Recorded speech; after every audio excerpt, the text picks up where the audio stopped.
like to introduce our panelists. To begin with, we have Mark Kawano.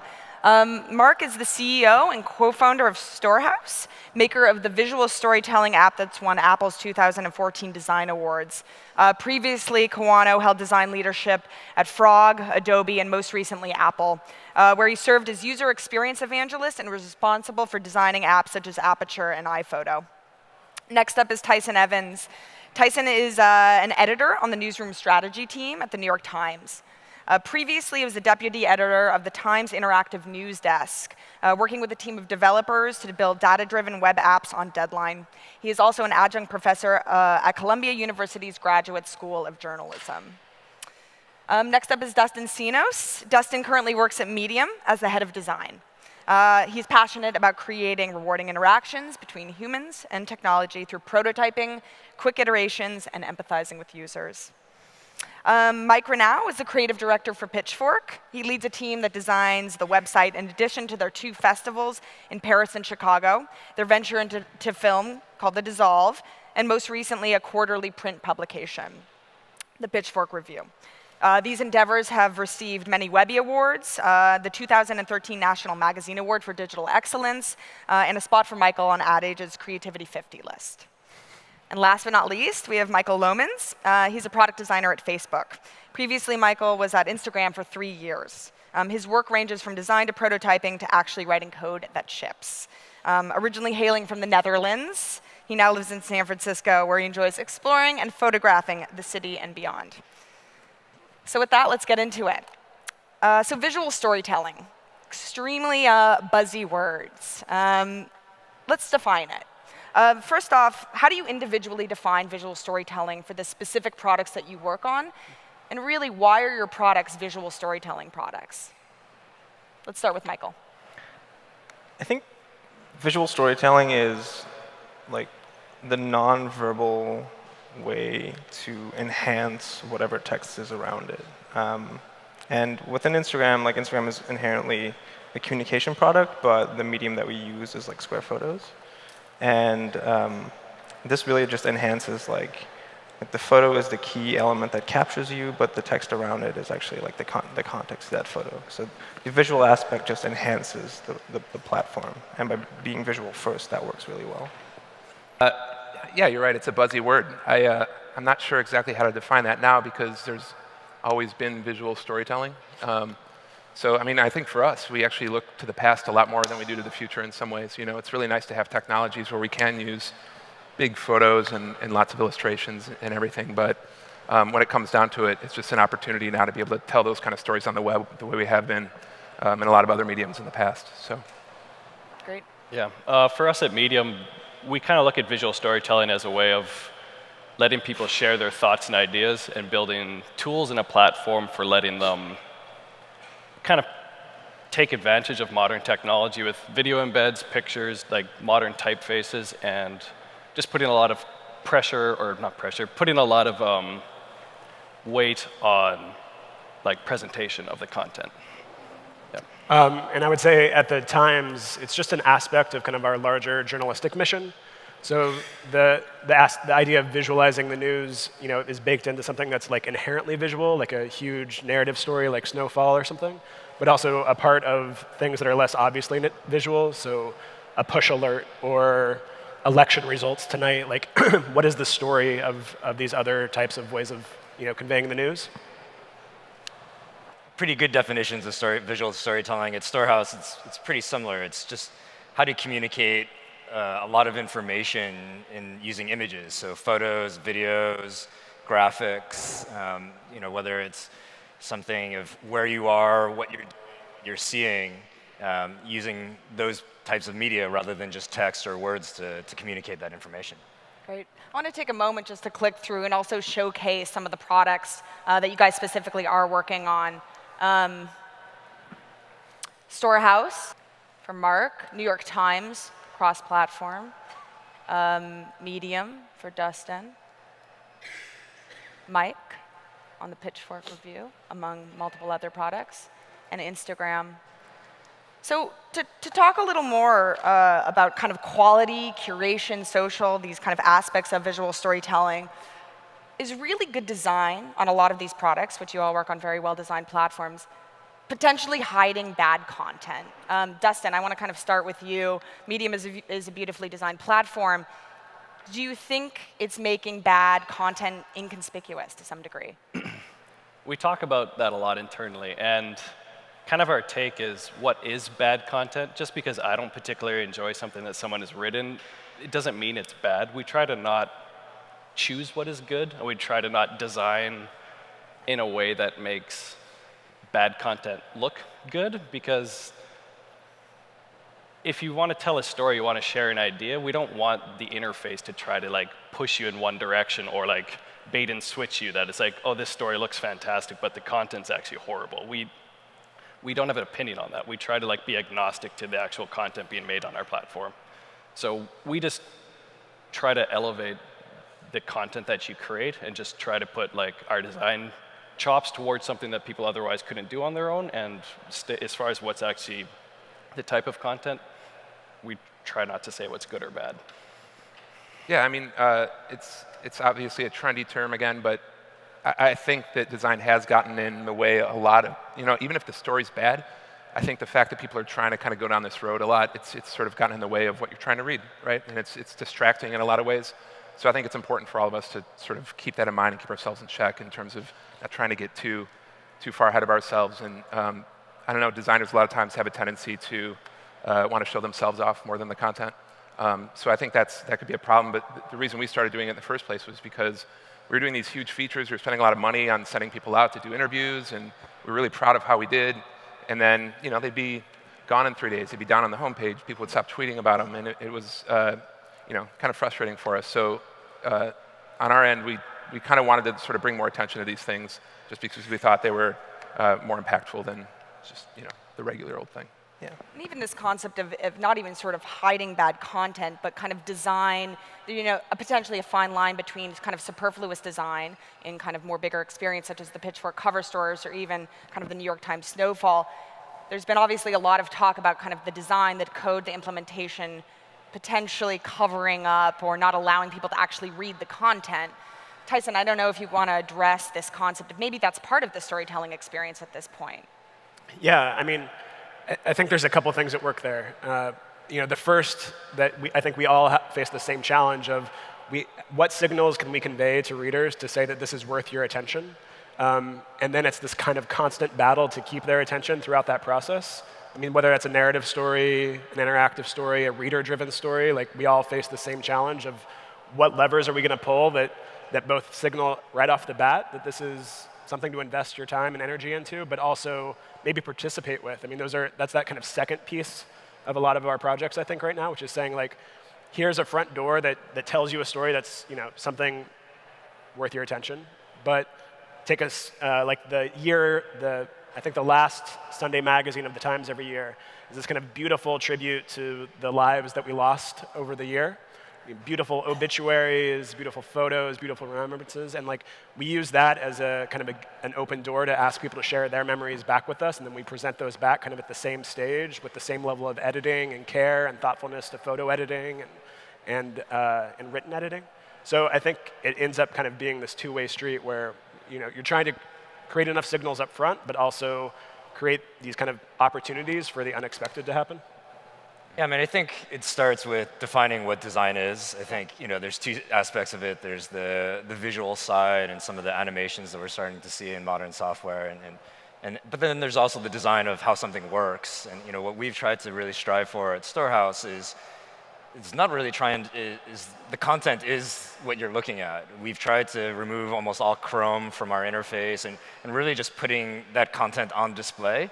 And that's the design that we see, rather, even the typefaces that we've chosen, tried to be as really neutral as possible so that the photos and the videos and whatever the actual author is trying to, whatever information they're trying to convey, that's the actual, visual design or visual aesthetic aspect of it. And so our design actually goes into the background. And I think that's, finding that balance of how the system works versus what it looks like and how it feels is just important for all designers to consider. Yeah. And that actually leads into my next question, kind of about kind of the democratization of the design to allow both kind of professional and social content to live. This panel is somewhat divided in more of kind of professional, traditional journalism with more kind of user-generated content and social journalism. That dichotomy between social and professional, is that something that we need to kind of define as a dichotomy? Are those things kind of overlapping and intermixing at this point?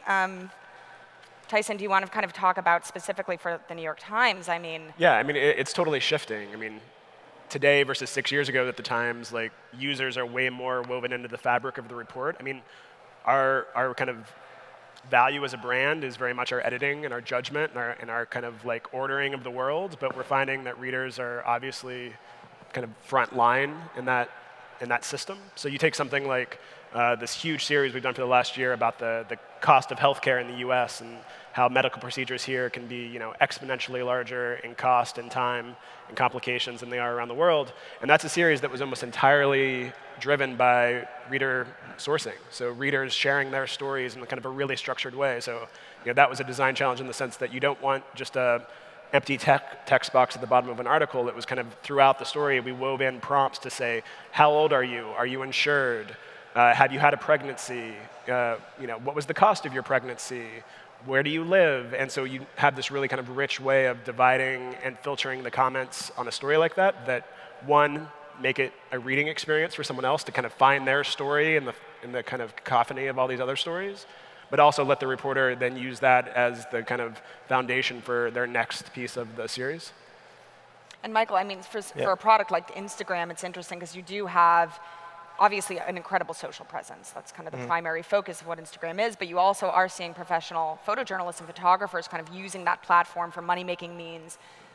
I mean, in terms of the design of that platform, was there ever a consideration, I guess this goes for all the panelists, to alter some of the design, some of the tools, the content management systems to prioritize professionals over kind of more social journalists or amateurs to some extent? Yeah, I think one of the most important things that Instagram as a product did was just democratize however your photo looked for anyone. So businesses, professionals, just like budding photographers, they all look the same. They all had the same tools to work with, and the freedom of the product allowed them to actually either become a professional photographer or tell their story. Contrary to like a storehouse, Instagram is like a one photo platform right now, and it's actually the body of work that tells more of the story, or it's a combination of photos from different people in the same location that tell a story.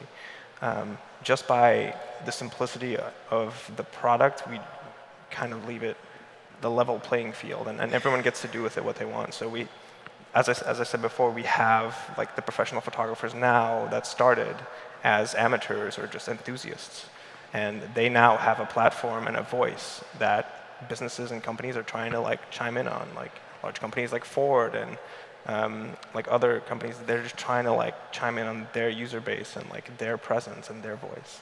I mean, and we were talking about this on Medium. Now you have kind of President Obama writing on Medium, right?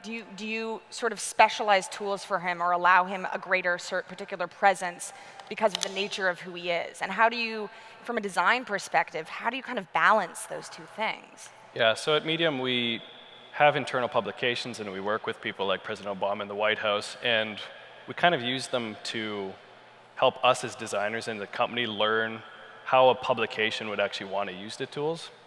And we'll absolutely internally build tools for publications, and then take pieces that are working and learn from that, and then build it into the rest of the platform for other people. So we're actually using it as like a learning opportunity to see how a typical newsroom or a typical book agency would actually want the tools, and then build that, take pieces from that. And we actually question that a lot, because we wonder if the tools people are asking for are tools that they're used to using, and it's not actually the best way to publish content and actually go through the editing process. So along the whole path, we're not just saying oh, that's what you've been using for the last 15 years, we'll build the same thing in Medium. We're questioning and trying to iterate on that ourselves. And it gives us a good chance. I've never worked at a news agency. I've never written a book. It gives us a good opportunity to kind of learn what people expect and how we can help them. Do you have something to add, Mike? I guess the only thing that comes to mind, that's not, we don't offer that, obviously, but if we're talking about as designers imposing limitations on things, so, these types of things come out better. I think limitations is a good thing to keep in mind for everything, and we're gatekeepers of that in a sense. So I mean, to use native advertising as an example, it's great the brands can tell a story, but at the same time, I think that's a slippery slope personally, and letting everyone in on that in a certain way. There are other problems that can come up with that. I think on the editorial level that worry me a little bit, and I think that's nothing we can look at our ad people about and expect them to help us with. And I think the same goes for editorial. They might not be as prone to understanding that inclusion. So I think as designers, sort of imposing limitations on the ad side, if you're working for an editorial entity, is I don't know. It's a responsibility of ours. Yeah, for sure. That actually ties into Instagram, where an ad is only the same visual presence, except that it has a sponsored icon on the top right. And by just giving them the same tools to play with, if a person who uses the app just scrolls through it, it doesn't necessarily make them go oh shit, an ad. And so by making sure that the content is great and that it fits in on their feed, that's how we have a good ad. And if someone, the whole purpose here is to enhance your experience by showing you content that you didn't originally intend by filtering your followers. And so by actually making that fit in and giving them these limitations, I think that we're trying to do the best job there. Yeah, totally. I mean, if we have all these tools now where we can tell these stories, why can't we work on the ad side as well to make beautiful ad options for advertisers that aren't native advertising, that aren't infiltrating our editorial? And I think thinking on that side of things as well is huge. Totally. To kind of jump ahead and add onto that, that's a great kind of point, is how are we monetizing things? How do we monetize in the future? Kind of what's the future of monetization? And specifically on social platforms, who should actually be getting paid to some degree? Yeah, it's a great question. We have a team actively thinking of different ways to monetize Medium. Right now, we're playing with native advertisements. We launched a branded design collection that was hosted by BMW, and we have a very high bar where kind of the standard is do we want to read this content? Because if not, then why are we putting it on our platform? And why would we pay for the content to be put on our platform? I would love to see a world where if I have a good story to tell and people are enjoying it, I can be paid for that. I think that's I don't think anyone's figured that out yet. And I think it's something we're all striving for, especially on a platform like Medium where anyone can write. How do we attract top writers to come here if they can't be paid? There's more than just recognition they want. So people need to make a living off of this. So. Right, and then you have the question, who should be getting paid, right? Is it the institution or is it the individual? Right? Totally. And I know obviously the Times has talked a lot about monetization and the paywall, et cetera. Can you share some of kind of what's going on in terms of monetization at the Times? Yeah, I mean, at the core for us, we have our two revenue streams, which are almost 50-50 at this point, are advertising and subscriptions. And those have very different design constraints and goals are built around them. So, across print and the web, I think we have more than 2 million people as paying subscribers at this point, and they demand an experience and a connection, functionality, that isn't the same as what would happen if we were a purely advertising-driven site. So there's that kind of built-in dichotomy of when we're embarking on any new feature, we're kind of forced to ask ourselves, what is the kind of revenue goal here? Does there need to be one? You take something like our cooking app, which just launched on the web and on the iPad, and that's a play that we made was purely about audience. We really want to try to reach as many people who maybe haven't been exposed to the Times recipe database, and then we'll learn from that. And that is more the exception for us. It's rare that we as a big company can embark on something new and say we're just doing this for audience growth right now.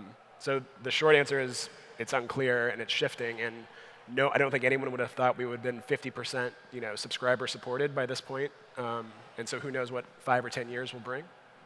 And for you, Mark, I mean, you're a fairly new product, and Storehouse is kind of completely free to use and kind of create stories. Can you share with us some of your thought process behind that revenue? Yeah, I mean, I think how creators get paid is a really tricky question right now. I think the reality is what we're focusing on, I think a lot of what other panelists are focusing on, is really just opening up new ways of communication amongst folks. And we're at just such the early stage of figuring out how that works, what it looks like, which people want it. Do they want it to be for professional, personal? And I think we're kind of finding that the answer is a little bit of everything right now, and sometimes a lot of some of those items. And so that's the way our approach at Storehouse is really trying to focus on that problem of how do you communicate, who are the audiences, how do we hone that craft, with the idea that if we do unlock a lot of different relationships between people and connections, that's an extremely valuable proposition, and there's ways for lots of different people to get paid. I don't think it's going to be a single format. I think with just different types of content, there's different verticals, as you mentioned, education or useful content that you can look at again and again is something that you might want to pay for versus something that's more topical or maybe harder is not something where you want to pay or even advertisers would want to associate themselves with that. But there's got to be some models there. But I think it's just we're in such an early stage of all of this visual storytelling that it's going to be really interesting to see where it is. But that's not our focus right now. Yeah. I think there's an interesting transition there between kind of this idea of platform and publisher, right? Obviously, something like Medium, we were talking recently that Medium originally launched as a platform, right, to kind of host other people's content, but it is now getting into kind of the publishing game. Yeah. I'm interested in hearing from you kind of about that transition, as well as from Mike, from Pitchfork. Traditionally, you've always been a publisher. Would you ever open it up to kind of a social platform as well? Yeah, so on Medium, I like this question, because when we launched, so many people were like, what are you? Are you a platform? And internally, we're like, do we have to pick? Why do we have to choose this right now? What does it matter? And we are absolutely both. We have internal publications. We have an editorial team in New York. We have creative directors in San Francisco helping create content on our platform. And we use it as a way to showcase what you can do on Medium, a way to stretch the product. So we're constantly working with editors and illustrators to be like, what features would you like? It just really helps guide us to see how far can we stretch this product and how can we learn from it. And then what I love is the fact that we're building and paying people to help us build this very expansive publishing platform and then giving it to people for free. You can sign up and use the same tools as everyone else on for free. And I don't struggle with if we're a platform or a publisher. I don't see why we need to make that dichotomy. And when we launched and people wrote news articles about that, it was oh, I wonder why they're even talking about that. I can understand from the perspective of if you're writing on Medium and we're only sharing content that we are producing and paying for versus sharing social content, but we try to just surface content that's good.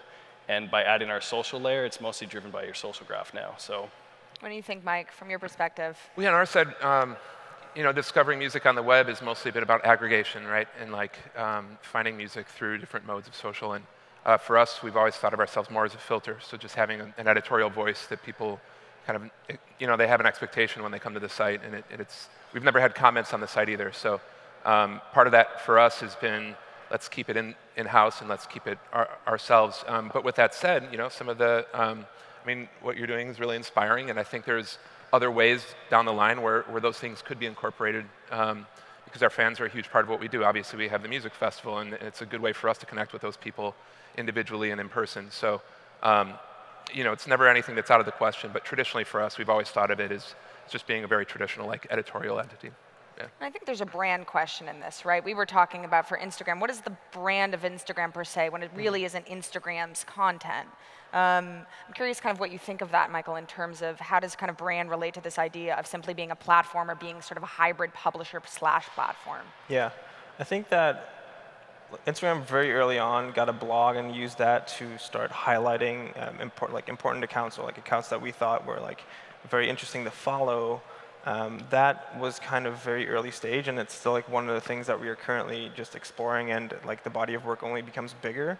There's other just us dipping toes in the water, just figuring out we have these small books now. We launched a brand book and a community book where we in print start highlighting all these interesting accounts and interesting people that have been making great photos and have been telling stories. For example, Maddie on things, this hound that stands on everything. That's one of the stories that we've been telling.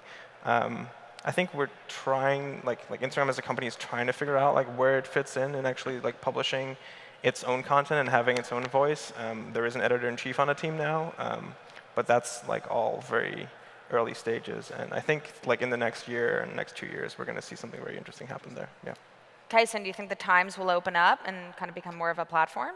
Yeah, I mean, I think it already has been. I mean, you look at, we're a site that's had, heavily moderated comments section now for 8 years, and there's like amazing gems in our comment section. It's like the exact inverse of the typical, internet comment section.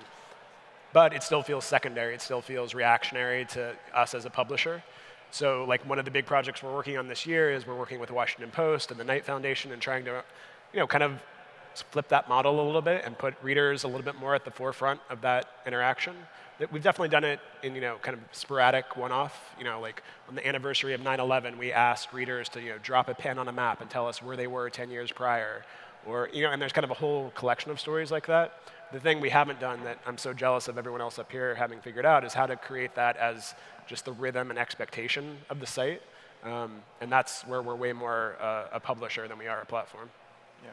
I have a question about distribution. It's like let's talk about quality a little bit. This idea of distribution, you can create a beautifully curated piece, right? But is the quality of the content as good as the distribution? I know, Mark, we were talking a little bit about this, of how to kind of get content out there. Potentially now that's almost more important, kind of socialized content versus the actual content itself.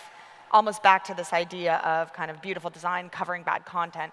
Is being social, being viral, potentially covering a lot of bad content? It's a tricky thing, right? We talk a lot about what makes a story good and what makes content good. Is it, is there something intrinsic to it, or is it that if it gets a lot of views, then that's good because people enjoy that, and if it's getting a lot of feedback, I think it's a very personal, question. It's pretty complicated. The reality is distribution hasn't been available to enough people. It still isn't available to enough people today.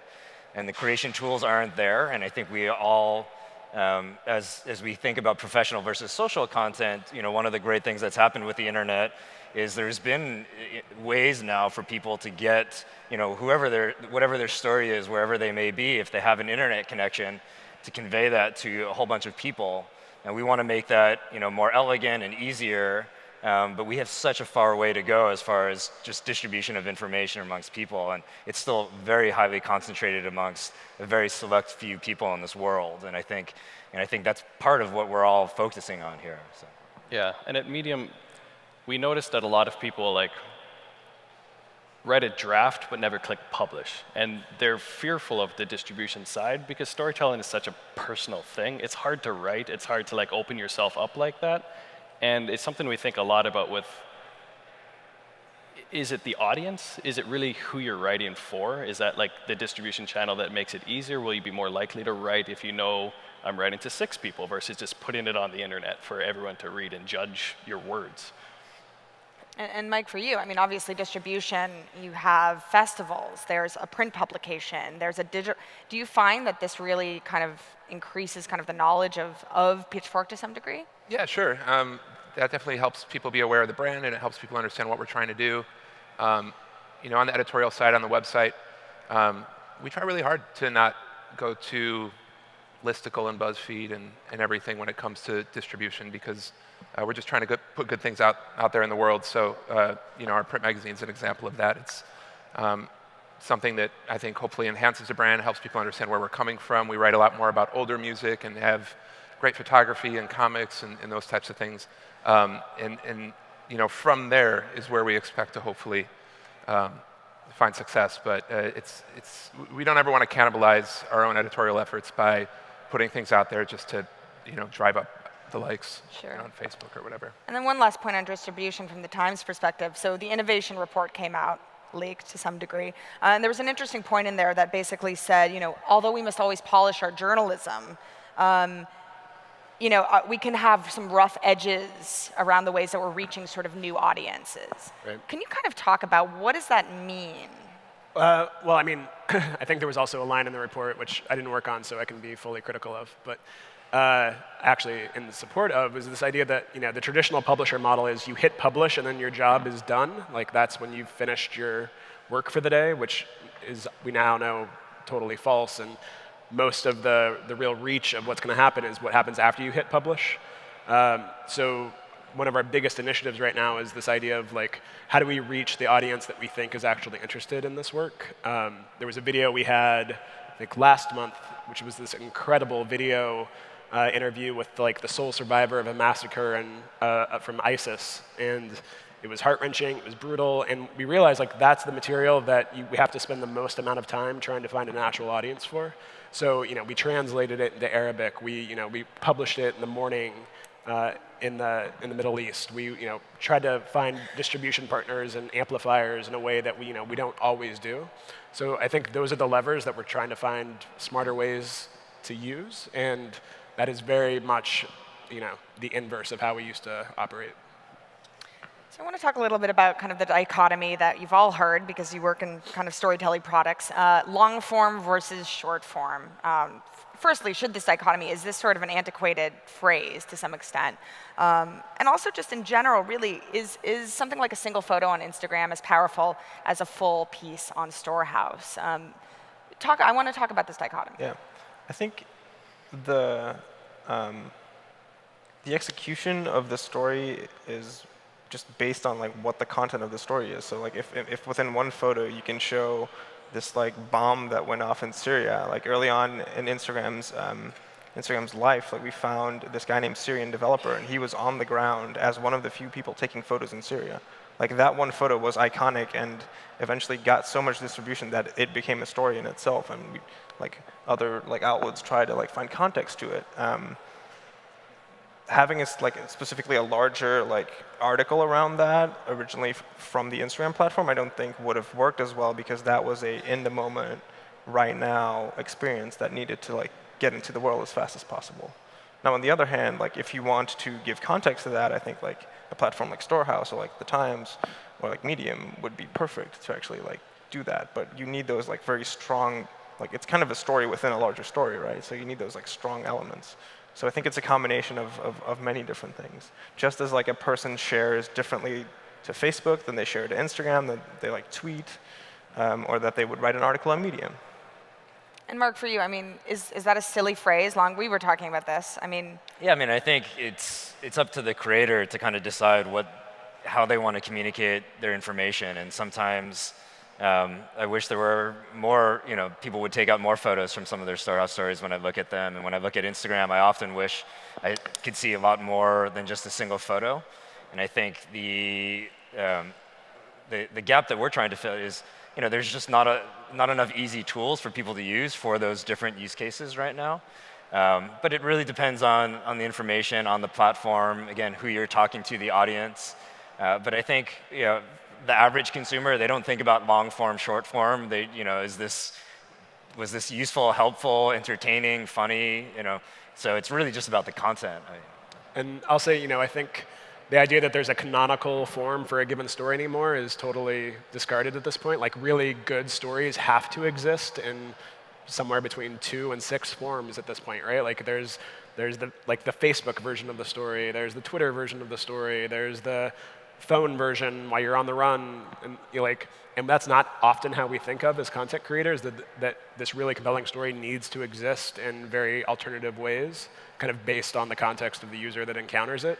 We think about the story deserves to be 8,000 words with 16 photos, and we have to find ways to have kind of a more elastic, I think, definition around those stories. Yeah, and a really recent example of that is actually the Giants riots. There were a bunch of singular photos on Instagram, they were taken on Valencia or mission. Things were on fire, but then there was a bold italic article that came afterwards that kind of editorialized a couple of these photos, as well as YouTube videos, and kind of grouped it together. So people individually were telling their stories, and then the bold italic around that told the story of the night that happened. And as you were following on Twitter, you could follow this account which was @ScannerSays, which was the police scanner, where you could see live where a couch was on fire. So there's all these parallel story tracks that are going on, and eventually get rounded up in a piece of editorial. Yeah, we talk about currently Medium is looked at very much as the place to come publish long-form, thoughtful stories, and we're trying to break that because that's an intimidating thing, and not everything needs to be long and a very polished piece. And we're looking at things like like I read a full book on my iPhone without thinking about it. And it's because I can be interrupted and I can come back to it at any point. That doesn't exist on the web yet. There's no way of me reading a 3-hour-long read on the web and come right back to it and pick up where I left off. And that's something we're very interested in kind of breaking. And Circa's doing an interesting job with this, with letting stories build up over time and you can follow along. And we're looking at ways of like enabling publishers to do that. So I could read a serialized book on Medium that comes out a new chapter every month. That'd be a very interesting way to like kind of do it, just like we do with TV shows. We don't see that with writing yet, and I think it's an interesting like place to go. Well, it's interesting with Medium. I mean, it's I don't know. I wouldn't call it necessarily sort of an apology, but sort of you put 7 minutes.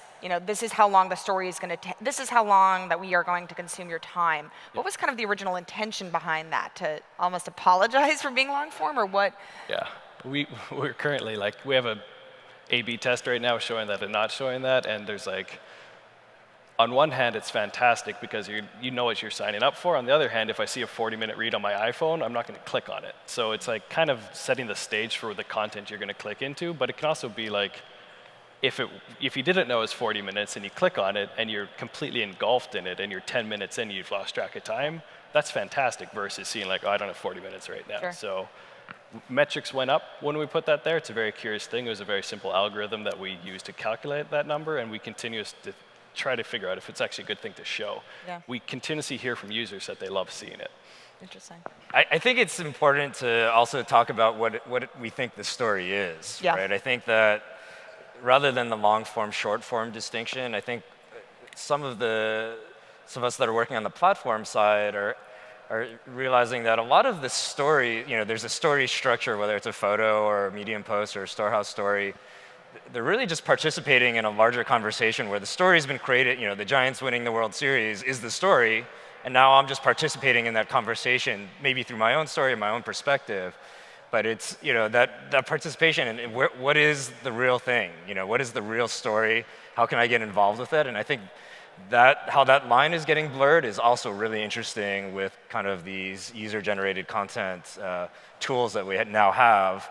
And it's a lot of times the story is broken by the professional in the New York Times, but we all shift the story as we take our give our opinion, show our view of the world because of that, and that's been one of the most interesting things that's happened over the last few years with media, I think.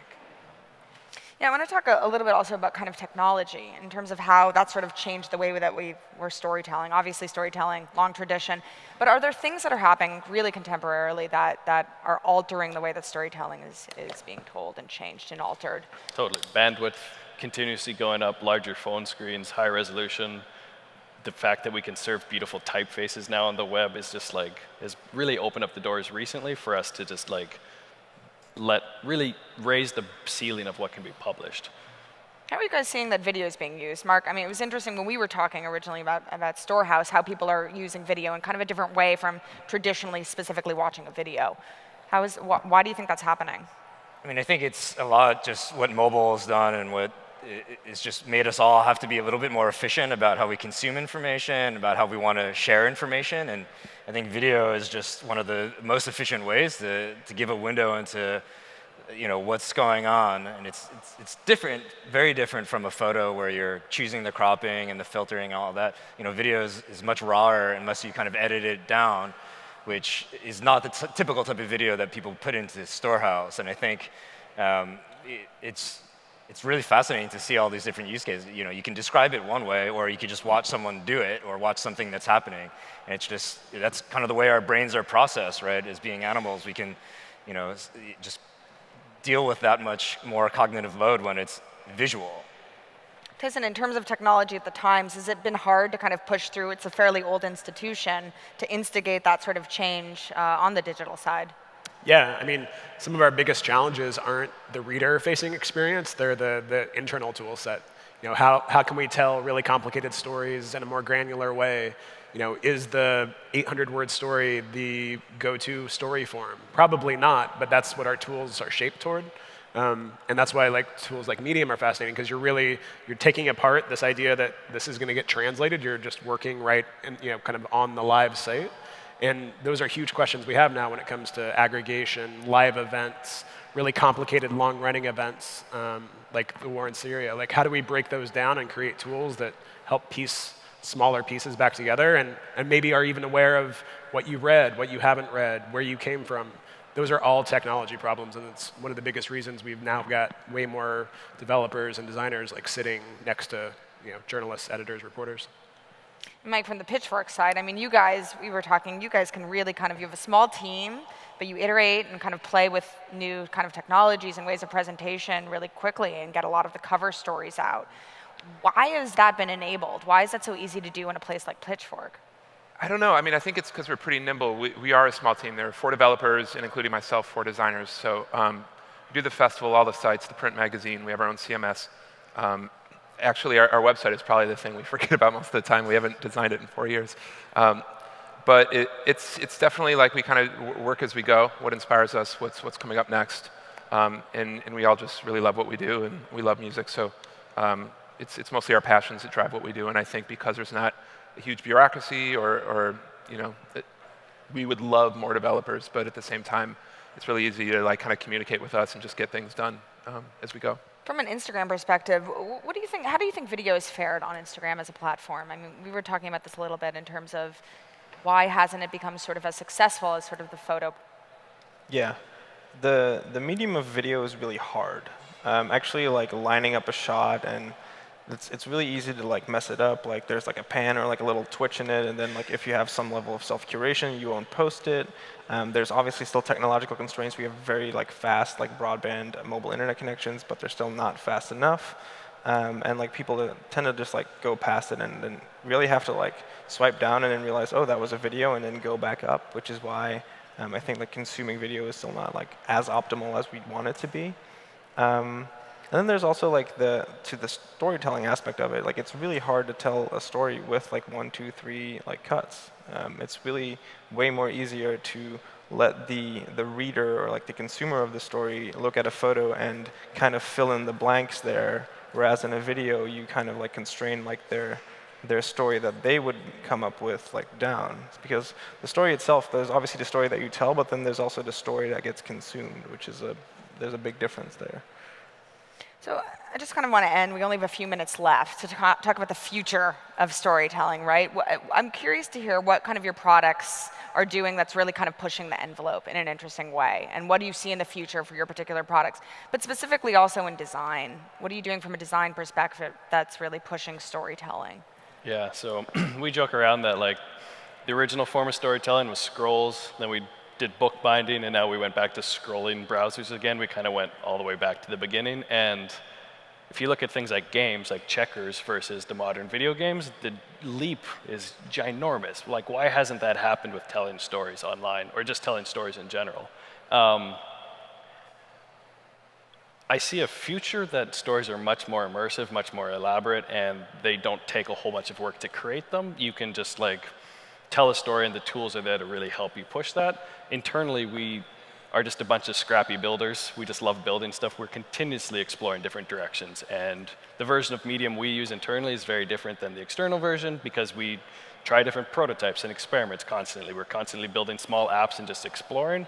We haven't figured it out yet. We're looking for people to help us do that and like kind of push the limits of how you tell stories. But what we have today and the products that we're seeing today, I don't think are close to what we'll see very soon.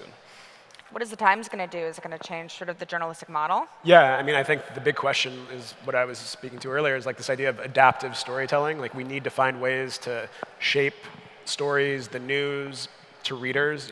Where are they? What is their archetype? What do they read? How do we use the data we know about them in a smarter way? There's a lot of really crude ways to make that experience feel personalized, but I think the way to do it in a way that's like intelligent and smart and actually anticipates what a user needs to know about a given story is like our next biggest challenge. But it's also like a challenge that's like off a cliff big. If you think about video we were just talking about, there's still big technological constraints on why it hasn't been adopted more. Bandwidth is still not really fast all over the world, and we're now getting higher quality video cameras and learning how to shoot videos and take videos and photos. I mean, it's still so early on, But I mean, I think a lot of us here see the writing on the wall that it just makes sense for just a lot of different types of stories to get more visual, to get more, to use video in more interesting ways. And we're just kind of at the start of that, the very, very early innings. And so I think we're just going to see a lot more of that.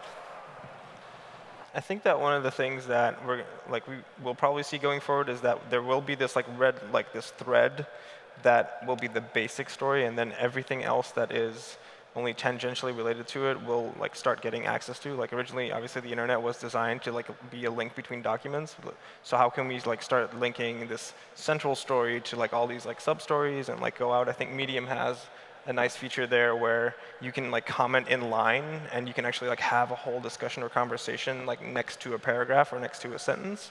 I think that if we kind of explore that and look as photography or video or other visual means that could kind of blast out from one paragraph and show the story of that paragraph, that I think the combination of all these stories is going to be something that will. Closing thoughts, Mike? Well, yeah, I mean, all that stuff is great, and I think that side of things, users being involved, video integration, even your own atmosphere and your own experiences being involved in a story is huge, and we'll explore that as it goes on. But we're also really grasping at the traditional journalism model, a place where people can go to trust a voice. And so I think while at the same time letting people sort of create their own content or being involved in the story they're reading is excellent. I think just sticking with tradition in a lot of ways and really trying to hold on to a lot of things that seem to be slowly slipping away is going to continue to be really important for us in the future. Well, we're out of time. Does anyone have any closing questions before we go? Guess not. Well, thank you, guys. Thank you for joining us on the panel.